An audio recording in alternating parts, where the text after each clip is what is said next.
Vote चोरी के लिए रैली है, वोट चोर गद्दी छोड़। 99 इलेक्शन हार गए, राहुल जी पलट जाते हैं बाद में। कॉन्फिडेंस नहीं है ना। अब चुनाव आयोग ही भाजपा का प्रवक्ता बन जाए घोषित, तो फिर किससे जाकर के आप दुख रहोगे? राहुल गांधी जी। नमस्कार, आप देख रहे हैं JNN न्यूज। मैं राजेश्वर चौहान। पूनम पंडित हमारे साथ हैं आज और हम आपकी बात कराएंगे। कांग्रेस का कार्यक्रम हो और पूनम पंडित ना दिखाई दें, ऐसा तो हो नहीं सकता। बेबाकी से बात रखती हैं और आप तक बेबाकी की बात पहुंचाने आए। पूनम जी, बहुत बहुत स्वागत है आपका। धन्यवाद आपका। कांग्रेस की रैली इतनी बड़ी और पूनम जी हमें अभी तक दिखाई नहीं दे रही, ऐसा कैसे हो सकता है? आखिर पकड़ ही लिया आपको। मैं करूं क्या मेरे भाई, आप ये बताइए। अब का मैं ही हूँ ना, मेरा पुतला तो है नहीं। आप कह रहे हैं एक तरफ दिख नहीं रही है, अब आप अपने मैं कह रहा हूँ, मैं तलाश कर रहा था, मुझे नहीं दिख रही थी, तब आप पकड़ में आ गई, मैंने देख लिया और इसलिए कह रहा हूँ कि इतनी बड़ी रैली में विपक्ष को सत्ता तो पकड़ ही रही है, अब मीडिया वाले भी पकड़ रहे हैं। मैं हैरान हूँ पूनम जी को खासकर, क्योंकि इसलिए पकड़ रहे हैं। पूनम जी बेबाकी से बात रखती हैं और आज की हमें तो जरूरत है, क्योंकि आप बेबाकी से बात रखते हैं, लपेटते नहीं बात को, इसलिए हम आपको ढूंढ रहे थे। इस मुद्दे पे बताइए। निष्पक्ष लोगों की बहुत जरूरत है, आप जैसे निष्पक्ष पत्रकारों की भी बहुत जरूरत है। आज की जो रैली है, आप सभी को पता है, वोट चोरी के लिए रैली है, वोट चोर गद्दी छोड़। क्योंकि हमारे जो वोट का हनन किया जा रहा है, ये पूरे देश को पता है, सिवाय चुनाव आयोग को छोड़ करके। तो वही है, जनता की आवाज़ है, ये मुद्दे हमें उठाने चाहिए। और यहाँ से जो एक हुंकार भरी जाएगी, वो सिर्फ एक दिल्ली की हुंकार नहीं, पूरे समस्त भारत की हुंकार है। इस हुंकार को कोने कोने में पहुंचाना बहुत ज़रूरी है, जो कि अब पहुंच भी रही है। ये मुद्दा बिहार में जैसे प्रभावशाली इतना देखने को नहीं मिला हमें, कहीं ना कहीं ये इलेक्शन में और भी कहीं। पूनम जी, अब समय आ गया है कि इस मुद्दे के साथ साथ कुछ और भी मुद्दे उठाने चाहिए। उससे पहले भी ये चीजें बोली गई नेता प्रतिपक्ष राहुल गांधी जी द्वारा, लेकिन चुनाव आयोग जब बिल्कुल तोता बनकर के उन्हीं का सपोर्ट कर रहे हैं, तो किसको दिखाएं? अगर हम अपनी विपक्ष होकर के बात दिखाएंगे, किसको दिखाएंगे? हम तो उसी को दिखाएंगे ना, चुनाव आयोग को। अब चुनाव आयोग ही भाजपा का प्रवक्ता बन जाए घोषित, तो फिर किससे जाकर के आप दुख रहोगे? चुनाव आयोग ने तो आरोप लगा दिया सीधा राहुल गांधी पे। उन्होंने कहा, जब मुद्दा उठाया उन्होंने वोट चोरी का, आप लिख के दीजिए। उन्होंने कहा हम लिख के नहीं दे रहे। वो उसने कहा, चुनाव आयोग की तरफ से बात बता रहा हूँ, कि लिख के नहीं दे रहे और आप कह रहे हैं जो मैंने कहा वही सही है, तो हम कैसे मान लें? हम इंक्वायरी करेंगे, पर आप हमें लिखित में दीजिए। उनका सबसे बड़ा आरोप ये था कि राहुल जी पलट जाते हैं बाद में। देखिए, जब प्रेस कॉन्फ्रेंस करी गई, जितने वोट कटे गए उनकी जानकारी दी गई प्रेस कॉन्फ्रेंस के माध्यम से, जो कि सार्वजनिक है, प्रेस कॉन्फ्रेंस के माध्यम से। तो आप कैसे कह सकते हैं? ये सवाल जो चुनाव आयोग कर रहा है कांग्रेस से, नेता प्रतिपक्ष राहुल गांधी से, ये चुनाव आयोग के सवाल नहीं है। चुनाव आयोग की जिम्मेदारी होती है कि विपक्ष की बात सुनना और सत्ता से ज़्यादा बात सुनना, लेकिन वो क्या कर रहे हैं? वो काउंटर क्वेश्चन कर रहे हैं। काउंटर क्वेश्चन कौन करेगा? सत्ता और विपक्ष। तो वो सत्ता का काम पूरा कर रहे हैं। एक नया मामला, अभी राष्ट्रपति आए रशिया के, विपक्ष को नहीं बुलाया गया। राहुल गांधी ने इस मुद्दे को उठाया कि अभी तक तो ऐसा नहीं हुआ था कि बुलाया ही जाता था। प्रोटोकॉल जो भी रहा हो, विपक्ष के नेताओं से मिलना चाहते थे लीडर, पर इस बार ऐसा हुआ है। आप ये सवाल कीजिए जाकर के सत्ता से, ये सवाल कीजिए मोदी जी से, गृह मंत्री से, कि जब प्रोटोकॉल था नेता प्रतिपक्ष राहुल गांधी विपक्ष को बुलाने का, तो आपने क्यों नहीं बुलाए? क्यों? ताकि आप उन लोगों को ये दिखा सको कि हम अपने विपक्ष को कुछ नहीं समझते हैं, हम विपक्ष की वैल्यू नहीं करते हैं। तो इससे देश का लॉस हो रहा है। ऐसा नहीं है कि यहाँ देश की राजनीति का लॉस नहीं हो रहा है, देश की राजनीति का लॉस। केरल में बीजेपी का मेयर बन गया, इसे कैसे देखती हैं? बीजेपी ने वहाँ भी भगवा लहरा दिया जहाँ पर उसकी कोई पकड़ नहीं थी कहीं ना। आप एक बात बताइए, जब सारा का सारा चुनाव आयोग सपोर्ट कर रहा है सत्ता को, तो अब आप जो है रेगिस्तान में भी झंडा लहरा सकते हैं। एक आखिरी क्वेश्चन ये है कि आरोप बहुत बड़ा बीजेपी लगाती है कि जहाँ जहाँ कांग्रेस जीत जाती है वहाँ ये मुद्दा क्यों नहीं उठाते, जहाँ नहीं जीतती वहीं ये मुद्दा रहता है चोर का। हम लोग 2020 से इस मुद्दे को उठा रहे हैं, चाहे वो ईवीएम का मुद्दा हो, चाहे जहाँ हमारी सरकार बनी है उसके बाद भी हमने मुद्दे उठाए। प्रभावशाली रहेगा ये वाला मुद्दा, इस बार पलटेगा। 2027 की यूपी की बारी, इसलिए कह रहा हूँ कि यूपी का रास्ता जिसने जीत लिया, दिल्ली उसकी होती है। नहीं होता, प्रभावशाली नहीं होता तो आज दिल्ली का जो माहौल है, और दिल्ली की वजह से देश में जो माहौल फैल रहा है, तभी तो चुनाव आयोग का सहारा लेना पड़ रहा है सत्ता को। भाजपा के नेता कम पड़ गए, प्रवक्ता कम पड़ गए। बहुत बहुत धन्यवाद। क्या नाम है मैडम आपका? जय कर्नाटक। कहाँ से आई हैं? हम नैनीताल जिले से। नैनीताल से पहाड़ियों की ठंड लेके ये यहाँ पर आई हैं।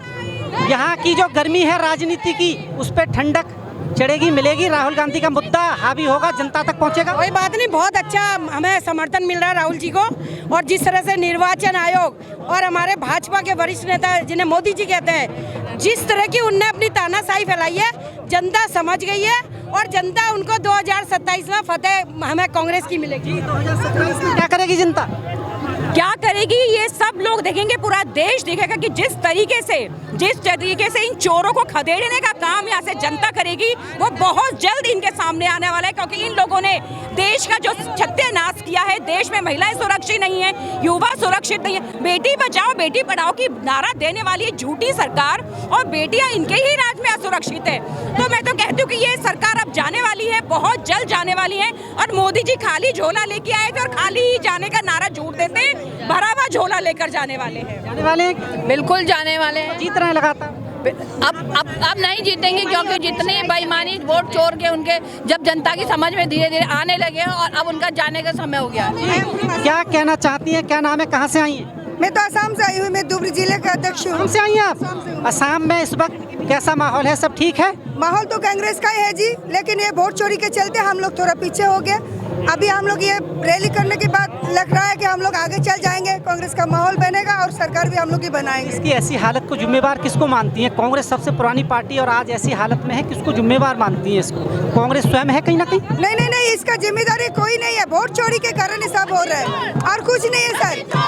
हम लोग जितना भी हम लोग काम किए हैं, सब अच्छे काम किए कांग्रेस गवर्नमेंट, लेकिन ये लोग जब से आया उसी काम का गलत फायदा उठा के सब ये लोग कर रहे हैं। अब वोट चोर जी। मैडम क्या नाम है, कहाँ से आई हैं आप?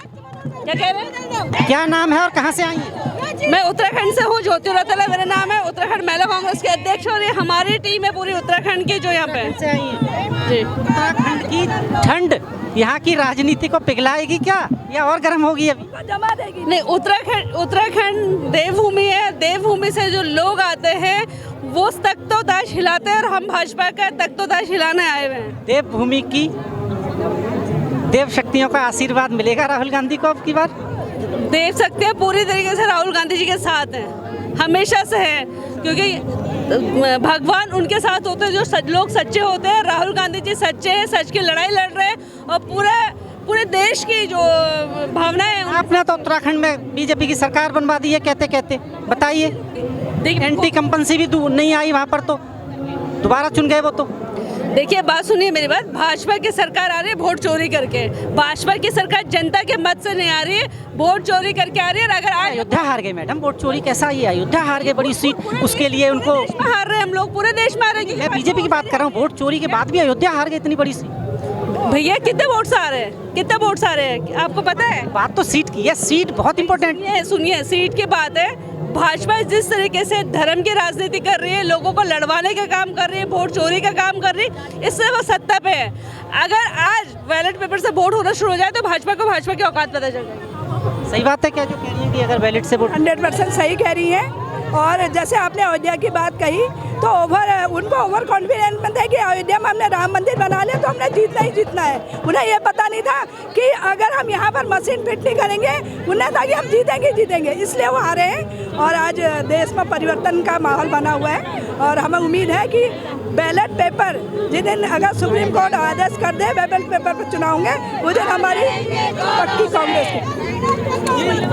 कांग्रेस की वापसी होगी। कहाँ से आई हैं आप? हम उत्तराखंड नैनीताल से आई हैं, सारी पार्टी उत्तराखंड की है। वापसी होगी सरकार में या नहीं होगी? होगी पक्का होगी। हम ये सरकार के देख के बहुत परेशान हो गए हैं। हम क्या युवा क्या इतनी पीड़ित हो गए। आप तो ऐसे ही कह देती हैं भाई, उत्तराखंड में आप 2 बार बीजेपी को जितवा दिए हैं आपने। नहीं, इस बार कांग्रेस आएगी, हमारी सत्ता में कांग्रेस आएगी। 20 साल से बीजेपी को जितवाते आ आएगी रहे हैं आप लोग वहाँ से बीजेपी को। आपकी बार आएगी, 100% आएगी। आप या वोट चोर करके छोड़ कर लगा जाए। और क्या कहते हैं, जिस तरह से हमारे देश में वोटों की चोरी हो रही है, वोट कहीं भी डालो पड़ते बीजेपी को है। अब देखिए मैं महिलाओं से बात करा रहा हूँ आपकी, इसलिए कि अब आप सोचेंगे मैं महिलाओं से ज़्यादा बात इसलिए करा रहा हूँ आपकी कि महिलाएं हैं जो पूरे समीकरण को बदल देती हैं। महिलाओं के बारे में कहा जाता है साइलेंट वोटर, यही हैं जो किसी भी हारी हुई पार्टी को सत्ता तक पहुँचा देती हैं। हमेशा समीकरण देखिए आप, कब कहीं भी इलेक्शंस हुए हैं महिलाओं ने पार्टी बदल दी, पूरी पार्टी को नीचे से उठा के ऊपर पहुँचा दिया। बिहार में देख लीजिए, करंट जिता दिया, महिलाओं की भागीदारी थी। आप देख रहे हैं JNN news, cameraman Ravi Kumar के साथ मैं राजेश्वर चौहान, धन्यवाद।